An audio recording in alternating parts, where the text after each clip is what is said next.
Christianity, of course, takes a massive lion's share of the population, with nearly 160 million. But what would you think was the second largest group, convincingly outnumbering Jews, with 2.8 million, Muslims with 1.1 million, Hindus, Buddhists, and all other religions put together?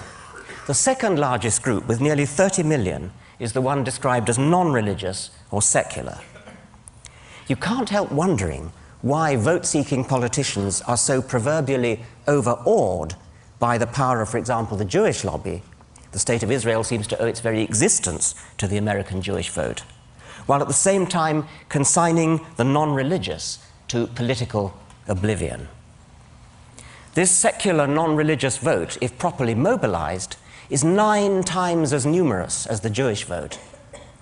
Why does this far more substantial minority not make a move to exercise its political muscle? Well, so much for quantity. How about quality? Is there any correlation, positive or negative, between intelligence and tendency to be religious?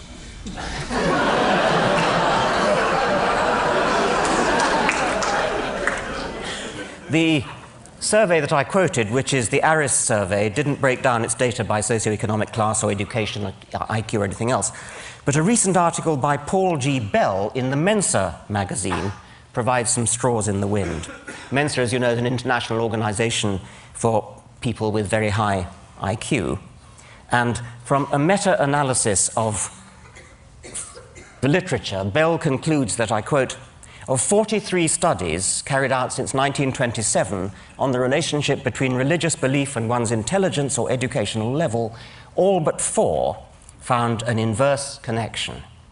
That is, the higher one's intelligence or educational level, the less one is likely to be religious. Well, I haven't seen the original 42 studies, and I can't comment on that meta-analysis, but I would like to see more studies done along those lines. And I know that there are, if I could put a little plug here, there are people in this audience easily capable of financing a massive research survey to settle the question. And I put the suggestion up for what it's worth. But let me now show you some data that have been properly published and analyzed on one special group, namely top scientists.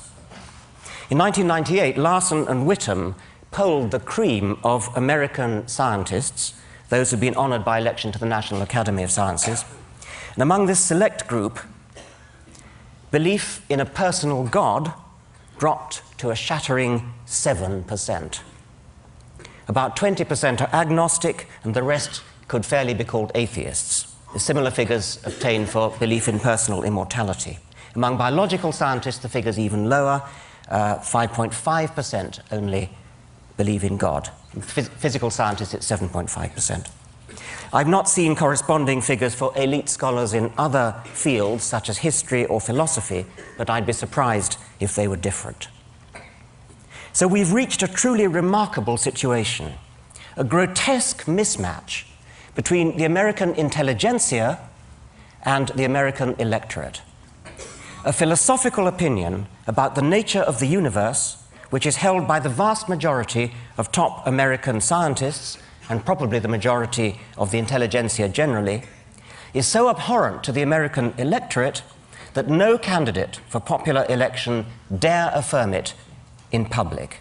If I'm right, this means that high office in the greatest country in the world is barred to the very people best qualified to hold it, the intelligentsia, unless they're prepared to lie about their beliefs. To put it bluntly, American political opportunities are heavily loaded against those who are simultaneously intelligent and honest.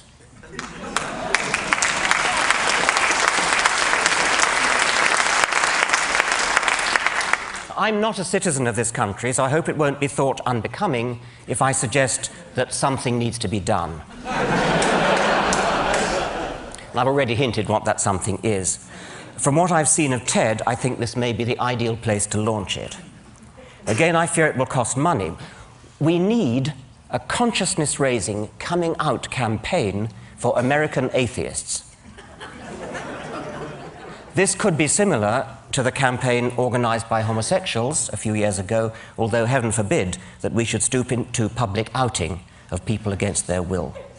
In most cases, people who out themselves will help to destroy the myth that there is something wrong with atheists. On the contrary, they'll demonstrate that atheists are often the kinds of people who could serve as decent role models for your children, the kinds of people an advertising agent could use to recommend a product, the kinds of people who are sitting in this room. There should be a snowball effect, a positive feedback, such that the more names we have, the more we get. There could be non-linearities, threshold effects. When a critical mass has been obtained, there's an abrupt acceleration in recruitment. And again, it will need money. I suspect that the word atheist itself contains or remains a stumbling block, far out of proportion to what it actually means, and a stumbling block to people who otherwise might be happy to out themselves. So what other words might be used to smooth the path, oil the wheels, sugar the pill? Darwin himself preferred agnostic, and not only out of loyalty to his friend Huxley, who coined the term.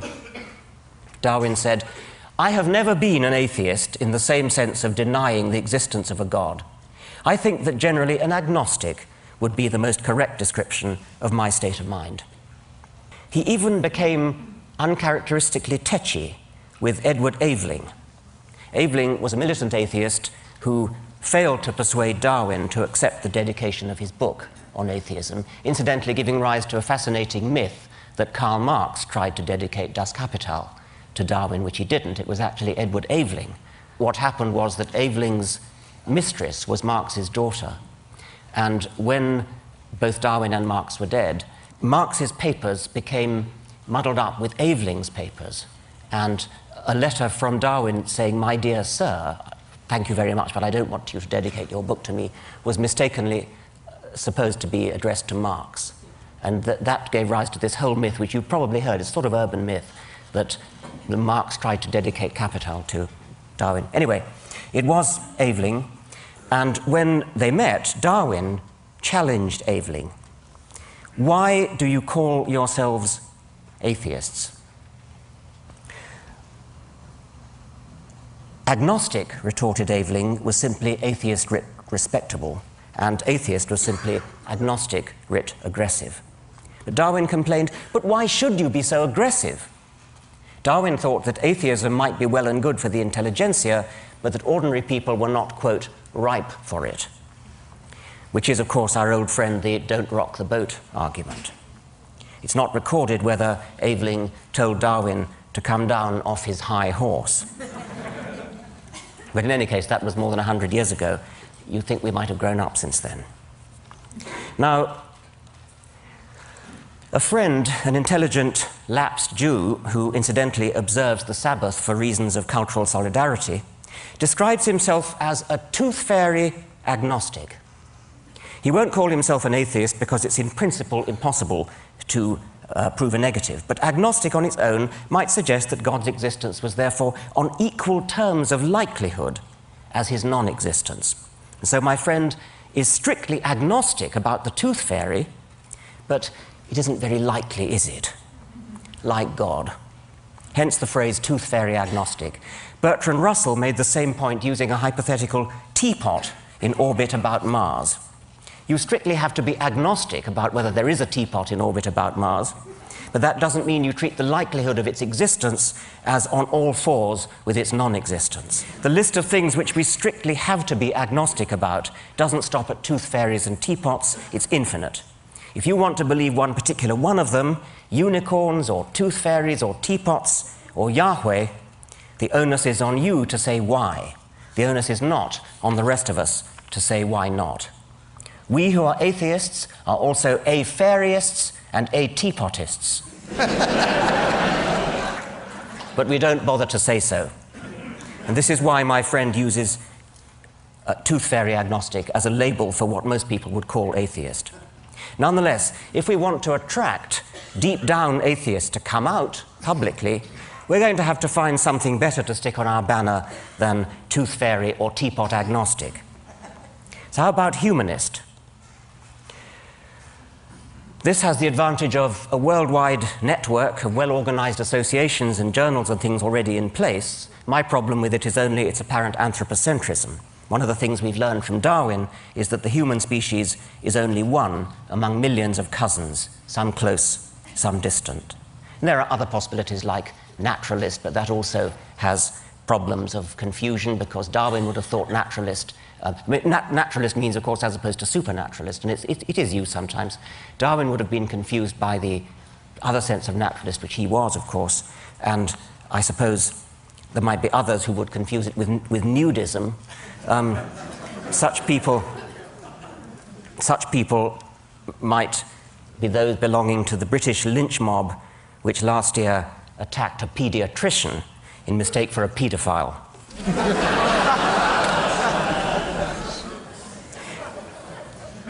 I think the best of the available alternatives for atheist is simply non-theist. It lacks the strong connotation that there's definitely no God, and it could therefore easily be embraced by teapot or tooth fairy agnostics.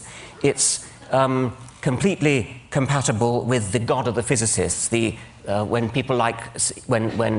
atheists like Stephen Hawking and Albert Einstein use the word God, they use it, of course, as a metaphorical shorthand for that deep, mysterious part of physics which we don't yet understand.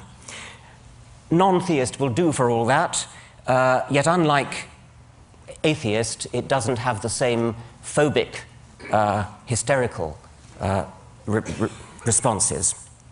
But I think, actually, the alternative is to grasp the nettle of the word atheism itself, precisely because it is a taboo word, carrying frissons of hysterical phobia. Critical mass may be harder to achieve with the word atheist than with the word non-theist, or some other non-confrontational word. But if we did achieve it with that dread word, atheist itself, the political impact would be even greater. Now, I said that if I were religious, I'd be very afraid of evolution. I go further. I would fear science in general if properly understood.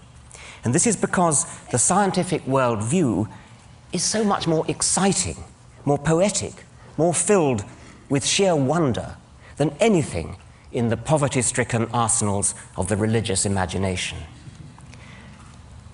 As Carl Sagan, another recently dead hero, put it, how is it that hardly any major religion has looked at science and concluded, this is better than we thought? The universe is much bigger than our prophets said, grander, more subtle, more elegant. Instead, they say, no, no, no, my God is a little God, and I want him to stay that way. A religion, old or new, that stressed the magnificence of the universe, as revealed by modern science, might be able to draw forth reserves of reverence and awe hardly tapped by the conventional faiths. Now, this is an elite audience, and I would therefore expect about 10% of you to be religious. Many of you probably subscribe to our polite cultural belief that we should respect religion. But I also suspect that a fair number of those secretly despise religion as much as I do. If you're one of them, and of course many of you may not be, but if you are one of them, I'm asking you to stop being polite, come out and say so. And if you happen to be rich, give some thought to ways in which you might make a difference. The religious lobby in this country is massively financed by foundations, say nothing of all the tax benefits, by foundations such as the Templeton Foundation and the Discovery Institute. We need an anti-Templeton to step forward.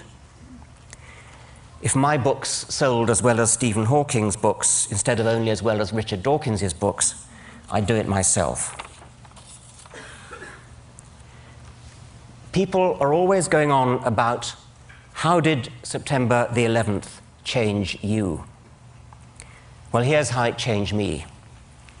Let's all stop being so damned respectful. Thank you very much.